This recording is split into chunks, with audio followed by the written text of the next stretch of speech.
Hey everyone, welcome back to another video.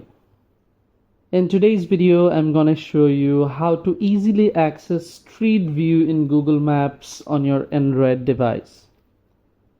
It's a great tool to explore places virtually and get a closer look at locations. So without any delay, let's jump right in. First, open the Google Maps app on your Android phone.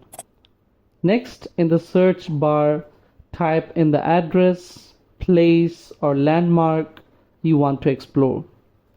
Once the location loads, you will see a small thumbnail image of the place on the map. To enter Street View, simply tap on the thumbnail image at the bottom of your screen. Alternatively, you can also drag the yellow pegment icon located in the bottom right corner of the screen to the location on the map you want to view in Street View.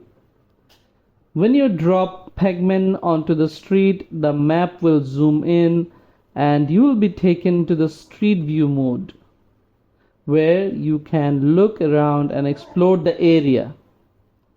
To move around in Street View, just tap anywhere on the screen.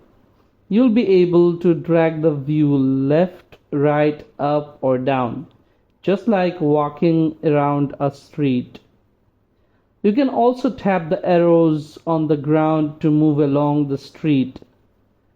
To exit Street View, simply tap the back button or the X in the top left corner, and you will return to the regular map view. And that's it. Now you know how to see Street View in Google Maps on your Android phone. Thanks for watching this video. If you found this video helpful, don't forget to like, comment, share, and subscribe to the channel. I'll see you in the next one.